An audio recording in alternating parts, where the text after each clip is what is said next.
दोस्तों नमस्कार। स्वागत है आप सभी का इंडियन पॉलिटी के लेक्चर सीरीज प्रोग्राम में। आज के इस लेक्चर में हम एम लक्ष्मीकांत बुक में जो प्रस्तावना का चैप्टर गिवन है उसको अध्ययन करेंगे। और इम्पोर्टेंट बात यहाँ पर यह है कि हमारा जो सेशन है वह एम लक्ष्मीकांत बुक के समरी को लेकर है, संपूर्ण पुस्तक का सारांश। तो आज के इस एपिसोड में हम प्रस्तावना को शामिल करेंगे और समझेंगे कि प्रस्तावना क्या है, प्रस्तावना की विशेषता क्या है और प्रस्तावना से संबंधित कुछ न्यायिक निर्णय है, मसलन सुप्रीम कोर्ट के निर्णय है जिसमें Keshavananda Bharati case, in re Berubari case सर्वाधिक महत्वपूर्ण है। इन सारी बातों को इसमें हम समझेंगे। सबसे पहले समझते हैं प्रस्तावना क्या है। तो एक प्रख्यात एडवोकेट हुए हमारे देश में, ननी पालकीवाला साहब। इन्होंने कहा कि प्रस्तावना संविधान का परिचय पत्र है, मीन्स आइडेंटिटी कार्ड है। आइडेंटिटी कार्ड में क्या होता है कि किसी भी पर्सन की कुछ फंडामेंटल इंफॉर्मेशन उसमें लिखी होती है, जैसे व्यक्ति का नाम क्या है, उसके फादर का क्या नाम है, वो व्यक्ति कहाँ से बिलोंग करता है, उसकी डेट ऑफ बर्थ क्या है। तो उस आइडेंटिटी कार्ड को देखकर किसी भी व्यक्ति के बारे में एक जनरल आइडिया लगाई जा सकती है। उसी प्रकार से हमारी जो प्रस्तावना है वो हमारे संविधान का आइडेंटिटी कार्ड है कि संविधान कब बना, संविधान क्या चाहता है, संविधान हमारे देश को किस प्रकार के देश के रूप में स्थापित करता है और क्या चाहता है, क्या उद्देश्य है। जैसे प्रस्तावना में लिखा हुआ है हमें लोगों को स्वतंत्रता देनी है। स्वतंत्रता है विचार की, अभिव्यक्ति की, विश्वास की, धर्म और उपासना की। यही बातें चलकर फंडामेंटल राइट्स में भी गिवन है। देश को एक संप्रभु राष्ट्र के रूप में हमारा जो संविधान है वो स्थापित करता है। तो संविधान की प्रस्तावना में इसको लिख दिया गया कि हमारा देश एक संप्रभु राष्ट्र होगा। और संप्रभु राष्ट्र का मतलब ये हुआ कि जब देश मीन्स भारत को कौन सी नीतियां बनानी है, कौन सी फॉरेन पॉलिसीज बनानी है, कौन सी इंटरनल पॉलिसीज बनानी है, इन पॉलिसीज को बनाते समय इस देश पर किसी भी अन्य संस्था का, अन्य देश का कोई प्रेशर नहीं होगा। According to situation, according to need, जब कोई देश अपने निर्णय ले, तो ऐसी स्थिति जब किसी देश के पास होती है तो उसे क्या कहा जाता है, संप्रभु राष्ट्र या संप्रभु देश कहा जाता है। तो प्रस्तावना क्या है, आई थिंक आप समझ गए। प्रस्तावना संविधान का आइडेंटिटी कार्ड है या संविधान का जो सारांश है वो क्या है, प्रस्तावना। प्रस्तावना क्या है, समरी है किसका, संविधान का। सारांश है किसके, संविधान की। तो यह it's a summary of the Indian constitution को क्या कह सकते हैं, प्रस्तावना। और कोई भी पुस्तक लिखी जाती है, केवल संविधान ही नहीं, कोई भी पुस्तक लिखी जाती है, चाहे इतिहास की पुस्तक लिखी जाए, भूगोल की पुस्तक लिखी जाए, इंटरनेशनल रिलेशन की पुस्तक लिखी जाए, इकोनॉमी की पुस्तक लिखी जाए, तो पूरी पुस्तक कई पेजेस में होती है, कई चैप्टर्स में होती है। लेकिन उन पेजेस, उन चैप्टर्स और उन धाराएं को मिला के जो सारांश होता है उसको एक निश्चित स्थान पर एक पेज में समरी वे में लिख दिया जाता है। तो सेम वही कहानी भारतीय संविधान के संदर्भ में भी है कि पूरे संविधान में किन किन बातों को लिखा गया है, क्या क्या संविधान चाहता है, उन सारी बातों को हमारी प्रस्तावना के एक चैप्टर में, एक पेज में लिख दिया गया। तो अब ये हो गया। अब इस प्रस्तावना का बैकग्राउंड समझते हैं या उत्पत्ति कि आखिर प्रस्तावना ये जो है यह अपने इस रूप में कैसे आई। तो इस रूप में आने के लिए इसके लिए एक उद्देश्य प्रस्ताव, ऑब्जेक्टिव रेजोल्यूशन बना था, उद्देश्य प्रस्ताव। और इस उद्देश्य प्रस्ताव में भी तीन चार महत्वपूर्ण बातें हैं जो परीक्षा की दृष्टि से महत्वपूर्ण है। कि सबसे पहले समझते हैं कि यह उद्देश्य प्रस्ताव किसने प्रस्तुत किया था। तो इस उद्देश्य प्रस्ताव को जवाहरलाल नेहरू ने जवाहरलाल नेहरू ने संविधान सभा के समक्ष प्रस्तुत किया था। और जब इन्होंने प्रस्तुत किया तो वो डेट क्या थी, वो डेट थी 13 दिसंबर 1946। उद्देश्य प्रस्ताव जो कि आगे चलकर प्रस्तावना के रूप में तब्दील हुआ, इसको जवाहरलाल नेहरू ने 13 दिसंबर 1946 को संविधान सभा के समक्ष रखा था। और इस उद्देश्य प्रस्ताव को संविधान सभा ने स्वीकार कर लिया था। कब, तो स्वीकारा था 22 जनवरी 1947 को। यही उद्देश्य प्रस्ताव मॉडिफाई फॉर्मेट में हमारी प्रस्तावना का रूप लिया या संविधान की प्रस्तावना के रूप में स्थापित हुआ। तो इम्पोर्टेंट बात यहाँ पर यह है कि उद्देश्य प्रस्ताव जो हमारी प्रस्तावना बना उसे किसके द्वारा लाया गया?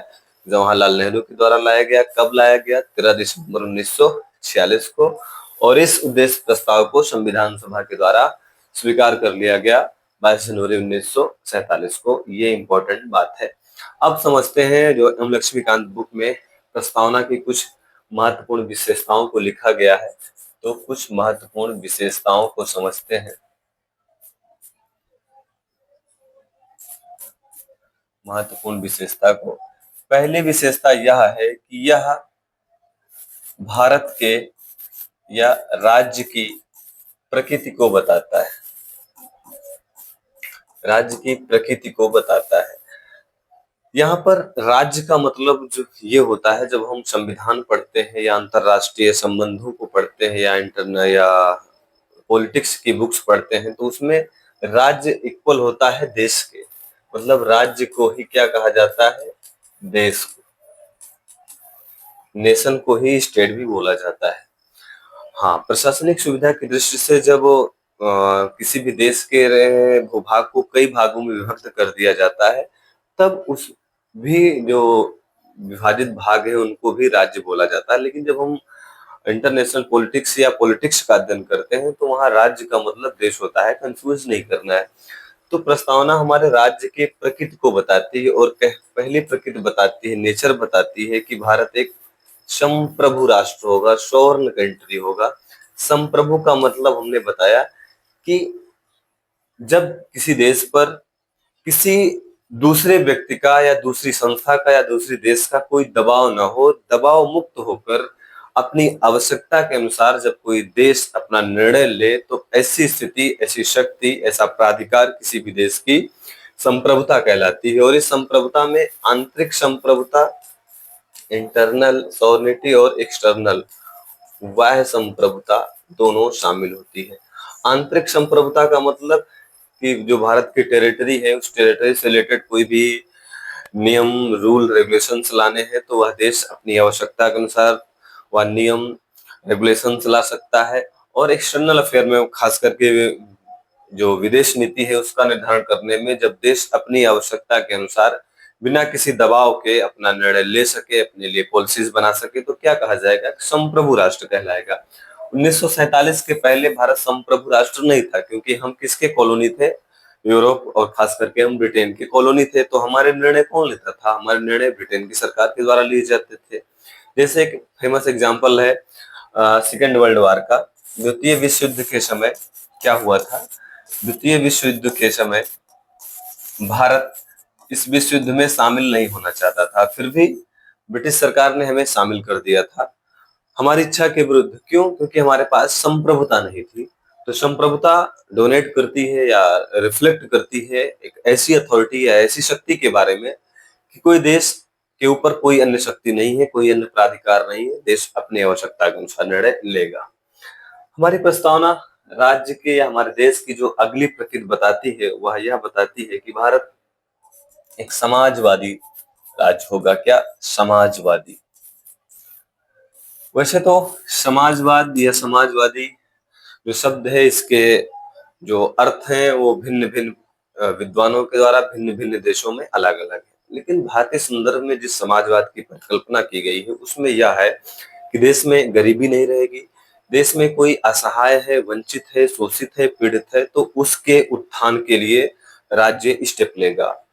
और भारतीय जो समाजवाद है उसे मिश्रित समाजवाद भी कहा जाता है, क्योंकि हमारे यहाँ जो समाजवाद है इसमें निजी क्षेत्र, निजी क्षेत्र और सरकारी क्षेत्र,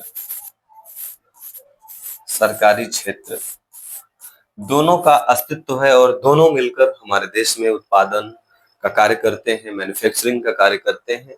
लेकिन जो प्योर समाजवाद होता है उसमें क्या होता है कि निजी क्षेत्र का पूर्णतः समापन कर दिया जाता है, और जो सरकारी क्षेत्र होता है इसी का जो 100% शेयर होता है। लेकिन भारतीय संदर्भ एक भारतीय संदर्भ में जिस सोशलिज्म या समाजवाद की बात की गई है वह एक मिश्रित समाजवाद है और देश की आवश्यकता के अनुरूप समाजवाद है। यहाँ पर खूनी क्रांति जैसा कोई कॉन्सेप्ट नहीं है कि बुर्जुआ वर्ग के खिलाफ देश के सभी लोग इकट्ठे हो जाएंगे और उनको उनके संसाधनों से मुक्त कर देंगे और उनके संसाधनों पर अपना अधिकार कर लेंगे। भारतीय संदर्भ में ऐसा समाजवाद नहीं है। फिर अगली जो प्रकृत हमारी प्रस्तावना हमारे देश के बारे में बताती है वो कहती है कि हमारा देश एक पंथ निरपेक्ष या धर्म निरपेक्ष राज्य होगा। सेकुलरिज्म पंथ निरपेक्ष राज्य के रूप में या धर्म निरपेक्ष राज्य के रूप में हमारे देश को स्थापित करती है। इसका मतलब समझते हैं। धर्म निरपेक्ष का या पंथ निरपेक्ष का मतलब यह हुआ कि भारत सरकार का अपना कोई निजी धर्म नहीं होगा। क्या? भारत सरकार का अपना कोई निजी धर्म नहीं होगा, निजी धर्म नहीं होगा। लेकिन इसका मतलब ये नहीं कि भारत में कोई धर्म नहीं होगा। यहाँ पर सारे धर्म होंगे, चाहे हिंदू हो, मुस्लिम हो, सिख हो, ईसाई हो, पारसी हो या अन्य प्रकार के जो विविध प्रकार के धर्म है, सारे धर्म होंगे, पर भारत सरकार का अपना कोई निजी धर्म नहीं होगा। और ऐसा भी नहीं है कि भारत सरकार धर्म के साथ कोई भेदभाव करेगी, सभी धर्मों का सम्मान करेगी, सर्वोदय होगा, सद्भाव होगा, लेकिन किसी एक धर्म को प्रिविलेज नहीं देगा। हाँ, अगर किसी एक धर्म को प्रिविलेज देगा तो फिर वहां यह कहानी स्टार्ट होगी कि उसे सारे धर्म को प्रिविलेज देना पड़ेगा, सारे धर्म को महत्व देना होगा। इन टोटलिटी जो धर्मनिरपेक्ष राष्ट्र होते हैं, नेशंस होते हैं, उनका जो की फीचर्स होता है कि वो सभी धर्मों के साथ समान व्यवहार करेंगे, किसी धर्म के साथ कोई भेदभाव नहीं करेंगे, ना ही किसी धर्म को प्रियोरिटी देंगे। और कुछ ऐसे राज्य होते हैं जो धर्म को ही प्रायोरिटी देते हैं, जैसे सैद्धांतिक राज्य। जो सैद्धांतिक राज्य होते हैं वो किसी धर्म विशेष को ही प्रायोरिटी देते हैं, जैसे पाकिस्तान है या बांग्लादेश है या तुर्की है। ये ऐसे राष्ट्र हैं, ऐसे देश हैं जो किसी एक विशेष धर्म को ही प्रिविलेज देते हैं कि हम इस्लामिक जो व्यवस्थाएं हैं, जो शरीयत है, उसके अकॉर्डिंग अपने देश का संचालन करेंगे। जो हमारा इस्लामिक धर्म को मानने वाले लोग हैं उनको हम फोकस करके पॉलिसीज बनाएंगे। बट जो सेकुलर कंट्री होते हैं, खास करके भारत, वहां पर ऐसा नहीं होता है। और कुछ राज्य होते हैं जो नास्तिक राज्य होते हैं। नास्तिक राज्य, नास्तिक राज्य या देश ऐसे देश होते हैं, ऐसे राज्य होते हैं जहां पर धर्म का पूर्णतः विरोध किया जाता है। हालांकि वैसे कोई एग्जाम्पल अभी है नहीं। यूएसएसआर के बारे में बोला जाता है था, लेकिन अब यूएसएसआर का अस्तित्व तो है ही नहीं है, उसके वो कई भागों में बढ़ गया और उसके प्रतिनिधि के रूप में जो रूस है वो अब नास्तिकता को स्वीकार नहीं करता। तो हमें समझना है यहाँ पर पंथ निरपेक्ष राज्य। पंथ निरपेक्ष राज्य का मतलब ये होता है कि राज्य सभी धर्मों के साथ सद्भाव रखेगा, किसी एक धर्म को या कुछ खास धर्मों को प्रिविलेज नहीं देगा या ना ही किसी खास धर्म का विरोध करेगा। समर्थन करेगा तो सभी धर्म का समर्थन करेगा, विरोध करेगा, विरोध की तो कोई बात ही नहीं होती। हाँ, सभी धर्मों का वह सम्मान करेगा। जो नेक्स्ट बात है हमारी, जो प्रस्तावना स्थापित करती है हमारे देश को, वह स्थापित करती है लोकतांत्रिक राज्य के रूप में। लोकतांत्रिक या डेमोक्रेटिक, लोकतांत्रिक राज्य के रूप में। और लोकतंत्र के बारे में बहुत सी भाषाएं हैं, बहुत सी बातें हैं, बहुत से विद्वानों की अपनी अपनी मान्यताएं हैं कि लोकतंत्र ये है, लोकतंत्र वो है। कोई कहता है मेरी डिफिनेशन अच्छी है, लेकिन एक जो सर्वमान्य डिफिनेशन यह है कि एक शासन का ऐसा स्वरूप जिसमें लोगों के द्वारा अपने लिए शासन का संचालन किया जाए, अपने लिए नीतियां बनाई जाएं, पॉलिसीज बनाई जाएं। तो भारत में जो लोकतंत्र है, उस लोकतंत्र में क्या होता है कि हमारे देश में प्रतिनिधि चुन लिए जाते हैं, प्रतिनिधि चुन लिए जाते हैं। और ये भी कह सकते हैं कि भारत का जो लोकतंत्र है वह प्रतिनिधि मूलक लोकतंत्र है। चूंकि बड़ा देश है, किसी पॉलिसीज पर या किसी नियम को बनाने के लिए या पर सभी लोगों का एक स्थान पर एकत्र होना और अपने मत को व्यक्त करना संभव नहीं है। इसलिए हमारे देश में प्रतिनिधि मूलक लोकतंत्र है और पूरे देश को कुछ कॉन्स्टिट्यूंसी में बांट दिया गया है और हर कॉन्स्टिट्यूंसी से एक प्रतिनिधि चुनकर आता है। मान लीजिए इतनी कॉन्स्टिट्यूंसी है और यहाँ की जो जनसंख्या है ये सब यहाँ के निवास करने वाली जनसंख्या है, मतदाता हैं, ये लोग अपना एक प्रतिनिधि चुन लेते हैं और यही प्रतिनिधि इस क्षेत्र के, इस कॉन्स्टिट्यूंसी के लिए नीतियां, कानून या जो योजनाएं हैं इनके लिए बनाता है। अगली जो हमारी प्रस्तावना हमारे देश की प्रकृति को बताती है, वह बताती है गणराज्य के रूप में, गणराज्य या रिपब्लिक के रूप में हमारे देश को स्थापित करती है। गणराज्य का मतलब ये होता है कि हमारे देश का जो मुखिया होगा या जो सर्वोच्च पद होगा वह भी इलेक्टेड होगा, इलेक्टेड होगा, ना कि वंश परंपरा के आधार पर होगा। तो हमारे गणराज्य के जो प्रमुख होते हैं वो कौन से होते हैं? प्रेसिडेंट साहब, राष्ट्रपति साहब। और हमारे देश के जो राष्ट्रपति हैं ये भी क्या हैं? ये भी चुने जाते हैं, ना कि किसी खास समुदाय से या खास परिवार से जुड़े होते हैं, जैसा कि ब्रिटेन में होता है। तो गणराज्य पद्धति हमारे देश में स्वीकार की गई है और गणराज्य का मतलब ये हुआ कि हमारे देश के जो राष्ट्रपति साहब होंगे इनका भी निर्वाचन होगा। अलग की बात है कि जो आम जनता है वह राष्ट्रपति के निर्वाचन में डायरेक्ट भाग नहीं लेती, वो बल्कि इनडायरेक्ट रूप से वह अपने प्रतिनिधियों को चुनती है और इस प्रतिनिधि राष्ट्रपति को चुनते हैं। लेकिन कोई भी व्यक्ति जिसकी एक उम्र है, उस उम्र को जो रिक्वायर्ड क्वालिफिकेशंस हैं उनको फुलफिल करके हमारे देश का राष्ट्रपति बन सकता है। मीन्स ये हुआ कि देश का सर्वोच्च पद भी हमारे देश का कोई भी व्यक्ति धारण कर सकता है। कुछ क्वालिफिकेशंस हैं जो उसके पास होनी चाहिए। तो हमारी जो प्रस्तावना है वह हमारे राज्य या हमारे देश के बारे में ये कुछ मोटी मोटी बातों को रेखांकित करती है। अब हम समझते हैं कि जो प्रस्तावना की हमारी दूसरी खास विशेषता है वह यह है कि यह संविधान लागू होने की तिथि बताती है। क्या? संविधान लागू होने की तिथि की घोषणा करती है। संविधान लागू होने की तिथि को बताती है और यह तिथि कब है? 26 नवंबर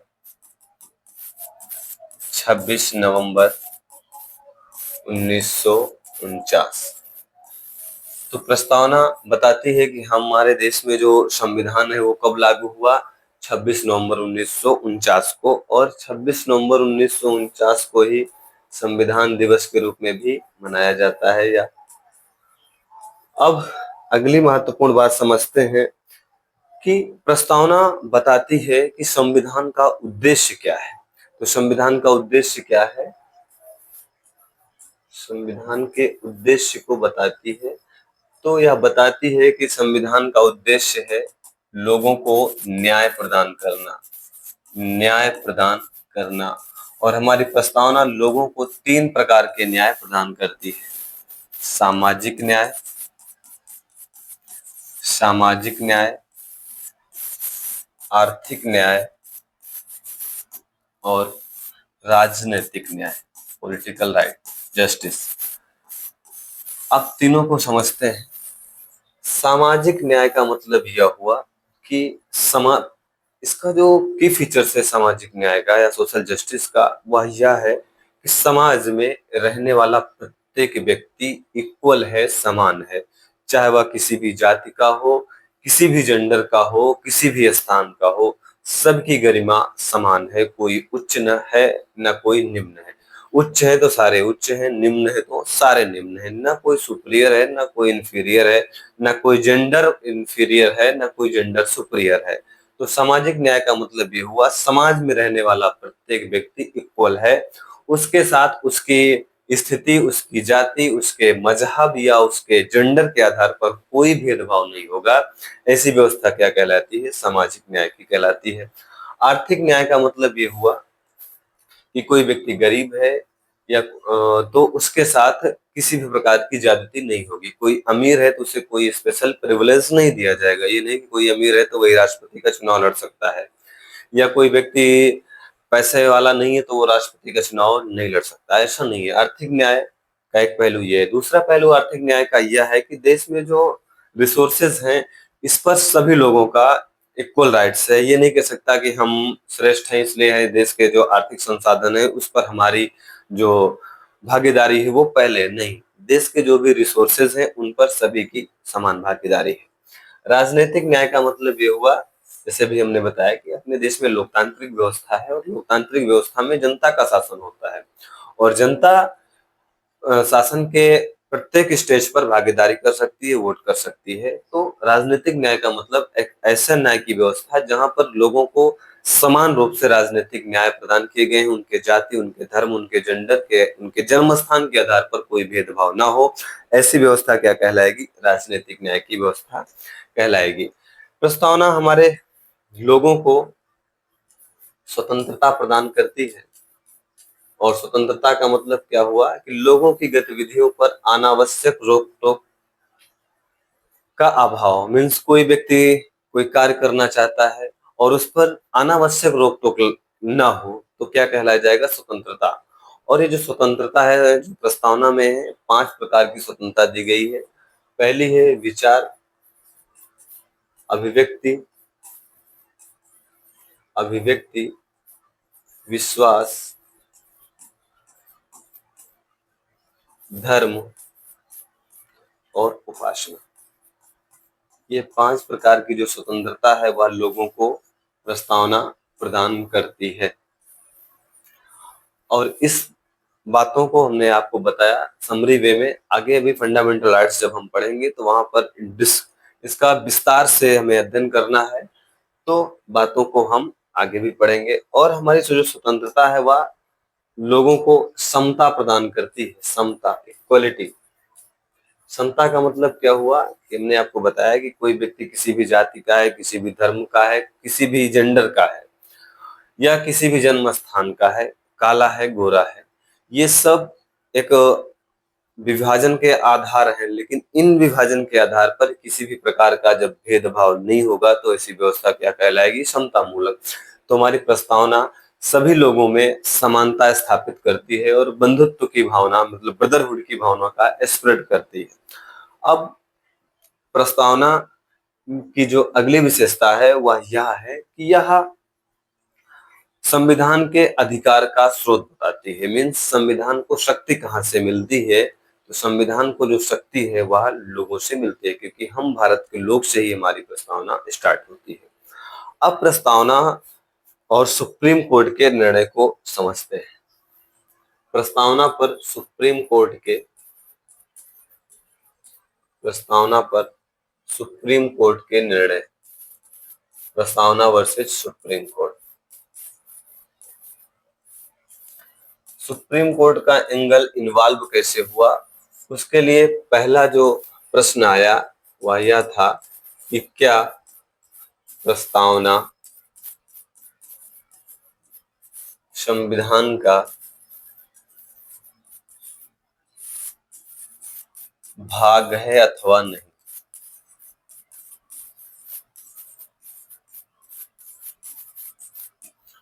इसको समझते हैं। बेसिकली ये जो मामला आया था वह मामला आया था in re Berubari case. In re Berubari case, in re Berubari case 1960 में ये मामला फ्रंट पर आया कि क्या जो हमारी प्रस्तावना है उसका वही मूल्य है, वही स्थान है जो संविधान के अन्य भागों का, अन्य अनुच्छेदों का है। बेसिकली एनरी बेरुवाड़ी केस एक ऐसा भूक्षेत्र था, ये ऐसा क्षेत्र था बेरुवाड़ी जिसका सीमांकन नहीं हो पाया था और यह जो क्षेत्र था वो भारत के अधिकार क्षेत्र में था। लेकिन पाकिस्तान को इससे प्रॉब्लम हुई कि इस क्षेत्र का बिना नामांकन किए हुए भारत को मिल गया है, इसमें पाकिस्तान को भी हिस्सा मिलना चाहिए। मामला यहीं से उठता है और जब मामला लड़ाई का रूप ले लेता है तो हमारे देश के तत्कालिक प्रधानमंत्री साहब ने आधा बेरुवाड़ी क्षेत्र पाकिस्तान को दे दिया। जो ही आधा बेरुवाड़ी क्षेत्र पाकिस्तान को दिया, एक मुद्दे के रूप में यहाँ ज्वलंत मुद्दा बन गया कि क्या कोई निर्वाचित सरकार इतनी संप्रभु है कि वह अपने ही भू क्षेत्र को किसी दूसरे देश को ट्रांसफर कर सकती है। तो लोगों ने आंदोलन कर दिया, सरकार के ऊपर कटाक्ष होने शुरू हुए, सरकार से प्रश्नोत्तर शुरू हुआ और मामला सुप्रीम कोर्ट में पहुंचा। और सुप्रीम कोर्ट से पूछा गया कि चूंकि हमारी जो प्रस्तावना है वह देश को संप्रभु घोषित करती है और संप्रभु घोषित करने, देश को संप्रभु घोषित करने का मतलब संसद को संप्रभु घोषित करना, और मंत्रिपरिषद को संप्रभु घोषित करना, तो क्या देश के प्रधानमंत्री के पास इतनी अथॉरिटी है कि वह हमारे ही भू क्षेत्र को किसी दूसरे देश को दे सकते हैं?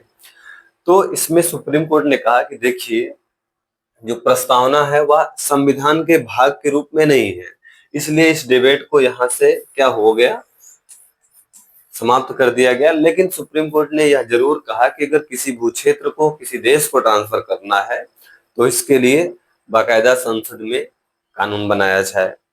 तो बेरुवाड़ी केस में सुप्रीम कोर्ट ने स्पष्ट किया कि जो प्रस्तावना है वह संविधान का अंग नहीं है। क्या संविधान का अंग नहीं है? अंग नहीं है। लेकिन जब कोई बात उठती है तो उसकी कहानी लंबे वर्षों तक चलती रहती है और जब तक उस पर कंक्रीट स्पष्टीकरण या स्पष्ट स्पष्टीकरण नहीं मिल पाता है। मामला चल ही रहा था और यह जनता के बीच या बुद्धिजीवियों के बीच यह प्रश्न बना ही था। इसी बीच एक मामला आ गया 1973 में, केशवानंद भारती केस। क्या? केशवानंद भारती केस 1973 का। और अगर ये कहा जाए कि जो सुप्रीम कोर्ट के निर्णय हैं जो संविधान से संबंधित है, उनमें कुछ महत्वपूर्ण निर्णयों की जो फहरिस्त बनाई जाए, लिस्ट बनाई जाए, तो केशवानंद भारती केस सबसे ऊपर आना चाहिए, क्योंकि इस केस ने पूरे संविधान की दिशा और दशा को ही बदल दिया। जो संविधान निर्माता नहीं कर पाए, जो सेफगार्ड संविधान को संविधान निर्माता नहीं दे पाए, वह सेफगार्ड इस केस के बाद मिल गया। और इंटरेस्टिंग बात यह है कि केशवानंद भारती केस में अपीलकर्ता ही हार गया, लेकिन अपीलकर्ता की हार ने पूरे देश को जिंदा रख दिया, पूरे संविधान को जीवंत बना दिया। क्योंकि केशवानंद भारती केस में ही आगे आपको पढ़ना है, बेसिक स्ट्रक्चर, संविधान के मूलभूत ढांचे का जो कॉन्सेप्ट है वो बाहर आया सिद्धांत के रूप में। और समरी वे में बताता हूँ कि क्या होता है बेसिक स्ट्रक्चर।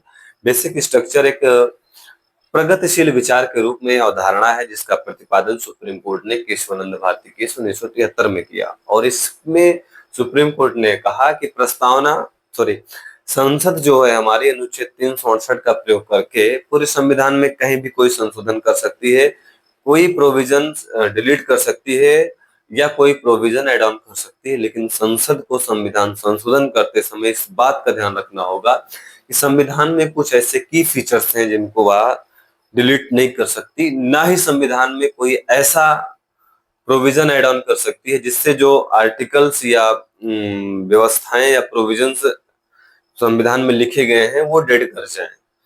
इस प्रकार से ये कह सकते हैं कि बेसिक स्ट्रक्चर के सिद्धांत ने संविधान संशोधन करने की जो संसद की शक्ति थी उस पर प्रतिबंध लगा दिया कि आप कर सकते हो लेकिन मनमाने तरीके से नहीं कर सकते हो।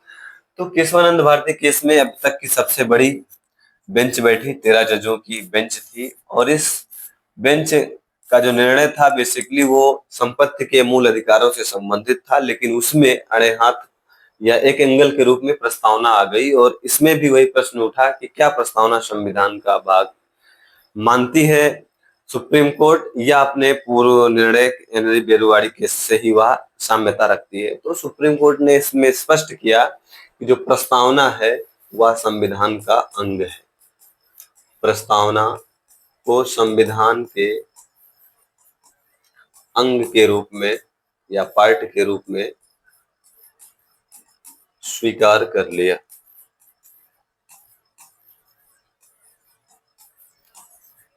स्वीकार कर लिया। तो जो ही 1973 के केशवानंद भारती केस में सुप्रीम कोर्ट ने एक्सेप्ट किया कि जो प्रस्तावना है वह संविधान का अंग है, तो 1960 का एनरी बेरुवाड़ी केस क्या होता है, उसकी जो व्याख्या है वो एक तरीके से डल हो जाती है, समाप्त हो जाती है। तो अब वर्तमान की व्यवस्था क्या है कि प्रस्तावना संविधान का अंग है। अगला प्रश्न फिर उठता है कि क्या प्रस्तावना संविधान का अंग है तो संविधान के जैसे अन्य भागों में संशोधन हो सकता है, उसी तरीके से क्या प्रस्तावना में भी संशोधन हो सकता है? तो इसका उत्तर है यस, हो सकता है। और तो संशोधन हो सकता है किसमें, प्रस्तावना में, और इसको भी स्पष्ट किया 1973 में ही सुप्रीम कोर्ट ने केशवानंद भारती केस में, केशवानंद भारती केस में। तो प्रस्तावना में संशोधन हो सकता है। अगला प्रश्न है कि क्या प्रस्तावना में कभी संशोधन हुआ है, तो उत्तर है यस। 42वें संविधान संशोधन, 42वें संविधान संशोधन 1976 के माध्यम से प्रस्तावना में संशोधन किया गया है और 3 शब्द जोड़े गए हैं। वो शब्द हैं समाजवादी, पंथ निरपेक्ष और अखंडता।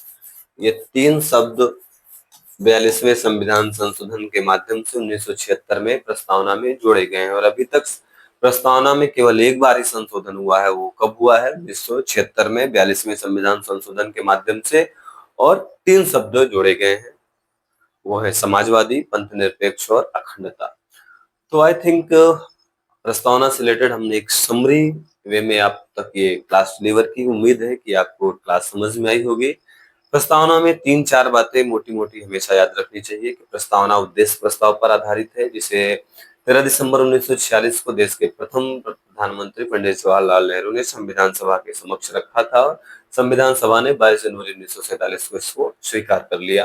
प्रस्तावना की जो की फीचर्स है वह यह है कि यह भारत को एक संप्रभु राष्ट्र के रूप में, समाजवादी राष्ट्र के रूप में, लोकतांत्रिक राज्य के रूप में, पंथनिरपेक्ष राज्य के रूप में और गणराज्य पद्धति वाले राज्य के रूप में स्थापित करती है। या लोगों को न्याय, 3 प्रकार के सामाजिक, आर्थिक, राजनीतिक, 5 प्रकार की स्वतंत्रता, विचार, अभिव्यक्ति, विश्वास, धर्म और उपासना की स्वतंत्रता प्रदान करती है। संविधान के लागू होने की तिथि बताती है 26 नवंबर 1949। और प्रस्तावना से संबंधित 2 महत्वपूर्ण केस हैं, बाकी तो बहुत से केस हैं, लेकिन ये हमेशा याद रखने चाहिए। जैसे इंदिरा बेरवाड़ी केस 1960 का, इसमें प्रस्तावना को संविधान का पार्ट नहीं माना गया, बट 1973 के केशवानंद भारती केस में प्रस्तावना को एज अ पार्ट के रूप में स्वीकार कर लिया गया और प्रस्तावना में संशोधन हो सकता है। इसका निर्णय भी केशवानंद भारती केस 1973 में सुप्रीम कोर्ट ने दिया। और प्रस्तावना में केवल एक बार संशोधन अभी तक हुआ है, 42वें संविधान संशोधन 1976 के माध्यम से, और 3 शब्द जोड़े गए हैं। वो शब्द है समाजवादी, पंथ निरपेक्ष और अखंडता। तो आज के इस एपिसोड में इतना ही। हमें उम्मीद है यह एपिसोड आपकी परीक्षा में और आपकी समझ के लिए महत्वपूर्ण होगा। इस उम्मीद के साथ आज की इस क्लास को यहीं पर वाइंड अप करते हैं। नेक्स्ट एपिसोड में हम फिर मिलेंगे, तब तक के लिए नमस्कार, जय हिंद, जय भारत।